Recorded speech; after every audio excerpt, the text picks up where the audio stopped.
fundamental thing an organization needs as kind of the bottom of its, the foundation of it is a case statement. And a case statement is just a document that answers a number of questions, and the questions follow the logic of how a person would probably talk to you about your organization. So, why do you exist? That's your mission. What do you do about why you exist? Those are your goals. How do you do that? That's your outcomes or your objectives. How long have you been doing it? That's your history, your track record. How much does it cost to be your group? Where do you get your money? That's your budget. And who's involved in the group and how do people get involved? That's your structure. And so you write down answers to all those questions. Obviously, they're revisited every year. The mission theoretically doesn't change. It shouldn't change, but it's reaffirmed every year. But the history obviously changes. And everybody has a copy of it, every board member and so on. And then any direct mail appeal, any brochure, any foundation proposal is built out of that original document. And it's just tremendously important.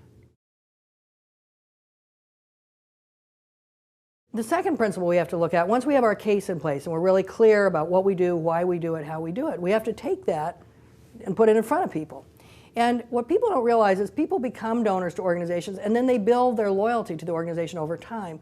And a tendency of some organizations, for example, is to say, well, this person gave $10,000 to that group. Let me start by asking her for $10,000 for my group. But very few people start at $10,000. They start at $100 or $50. So we have to look at how does someone become a donor, how do they stay a donor? And that's a process. They go from 0 to 1. They have never given. They make one gift. By direct mail, somebody asks them, special event. We thank them. We tell them what we did with their money. We ask them again.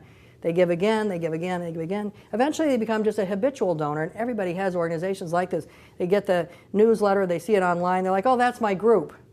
And they don't even ask any questions, they just send in their money. Then eventually we want to take some cross-section of those people and say, look, could you do a little bit more? Is it possible for you to give more? That's called the process of upgrade, where we take a few people and we say, how much does this group mean to you really? Think about it.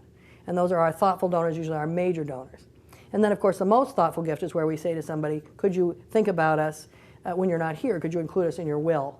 But that's a process, and each layer has to be observed, and people tend to try to move to the bigger layers, or alternatively, they tend to not move. They tend to leave everybody at their same giving level, and either of those is a mistake. One of the things we really want to make sure that we do as we build relationships, okay, you can imagine there are strategies that work better for some parts of the relationship than others. So direct mail is a great acquisition strategy. It gets a lot of people to go from 0 to 1. We don't really have time, unless we're a tiny organization, to go and see everybody and talk to them in person in order to acquire them as donors. So we try to bring in as many as we can, and then we start working with them. But some strategies are good for some things and some for others. And it's very important to say, what are we trying to do? Are we trying to acquire? Are we trying to build community? Are we trying to thank people? Are we trying to get visibility? What are we trying to do with our fundraising? When you want to get money, which is what most people say, I want to get money, I don't care about anything else, then the strategy you want to use is personal face-to-face solicitation. When you go to somebody who gives away money, cares about your cause, how do you know that? Because you know them, and you ask them in person for money. And that's the best strategy, and then all the other strategies come down from there. The personal phone call, personal letter, then the impersonal strategy, say a phone-a-thon, a direct mail appeal. But a phone-a-thon is a very good acquisition strategy. A direct mail appeal is an acquisition strategy. Each strategy is good for some things. And I think the key element in here is really to tell board members what can they expect when they engage in a strategy. You have very smart board members. They're used to getting like straight A's. They're used to getting 95% on their tests. And then they go out and they ask all their friends for money, and only half their friends give money. And they think, oh my God, they're just devastated. But in fact, if we tell them, you know what, under the best of all possible worlds, only half the people are going to give you the money you asked for, then they're fine with that. You send out 100 letters. At the best of all possible worlds, one person is going to respond to you. That's 1%. That's direct mail response.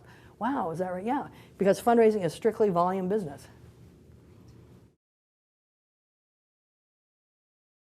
So then the final principle, if we imagine the whole thing of the principles of the case is the foundation, relationships one side, strategies another side, kind of relationship between the relationship building, where we are in the relationship and the strategies, then the roof of the whole thing is the principle of diversity, which says we have to have our money coming from as many sources as we can manage, and in order for that to happen, and I speak very slowly now, in order for that to happen, we have to have as many people as we can possibly manage helping to raise that money. And that group of people has to be led by the board of directors. There can be other people who help, but the board has to set the pace with that.